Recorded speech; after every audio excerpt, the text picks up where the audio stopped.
Hello, my name's Ian. Welcome to another JTech video. We're going to be going over a water pump removal and just a general overview of the cooling system.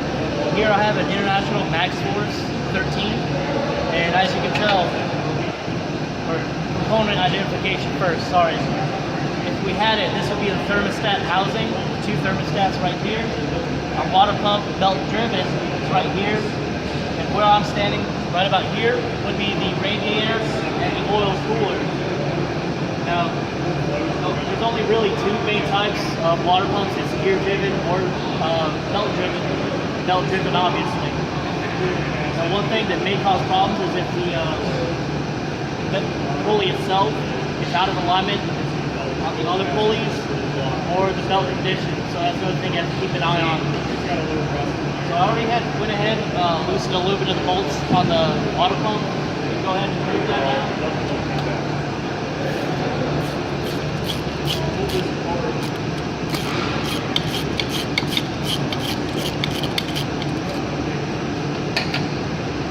Making sure I don't lose any of these bolts. Pull it straight off. There we are. Inside there,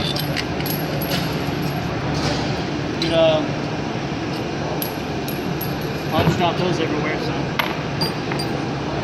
you go inside the housing for the water pump.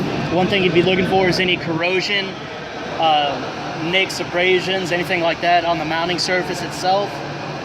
And if there is a large amount of corrosion, you may need to do a flush on the cooling system itself.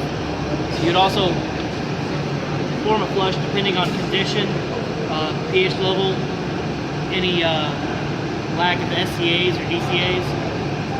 So you keep the cooling system topped up. And you come over here and water the gasket for the water pump. You just replace it during every removal or installation of it, so you have a good seal for the water pump itself. You come over here as well, and you inspect the impellers, looking for any broken ones, nicks, once again, build up of corrosion or scale. You check, make sure it spins properly, check the amount of free play. If there is too much free play, you go ahead and replace either the bearing itself or more likely the entire pump. And then send this off to be either recycled or remanufactured. Over here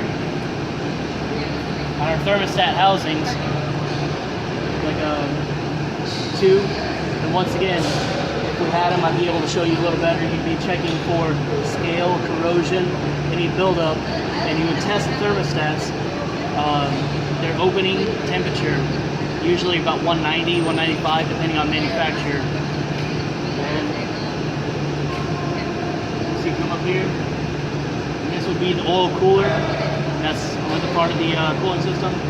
So your pump would draw water from the radiator, come up here, push it into the block, through the heads, through the water cooler, oil cooler, I apologize.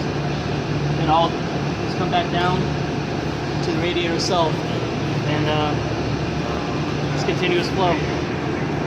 And I'm sorry, it's not continuous flow until the thermostats open up, because the thermostats stay closed until the water temperature reaches the opening temperature of the thermostat. That way the engine gets up to proper operating temperature. And once I put this back together, I'll go ahead and torque it down.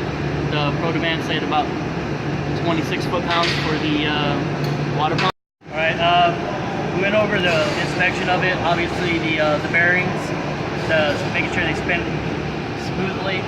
The impellers, making sure there's no excess bearing free play.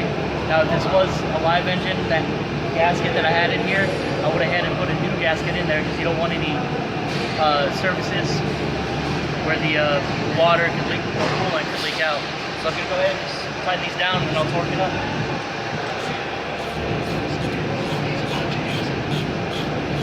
And like everything else, you want to don't want to just go around because they may torque it incorrectly or seat the gasket and the part incorrectly.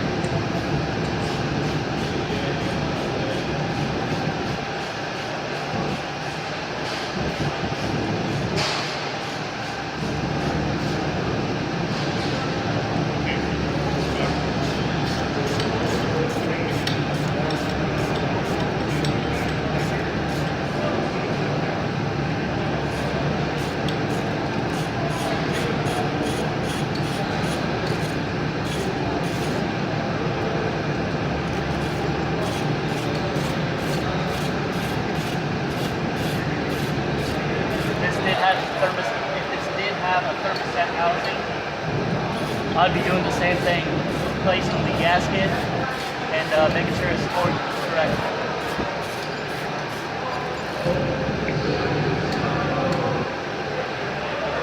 Alright, I'm going to go ahead and get the torque wrench ready, so I'll be right back. Go! Alright, I'm went ahead and looked up the torque specifications on Protoman, and it said 26. Since this is a training environment, we're only going to be doing half torque. And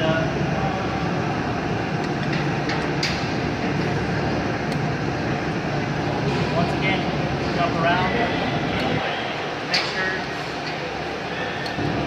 the gasket and mating surface are on there nice and flat.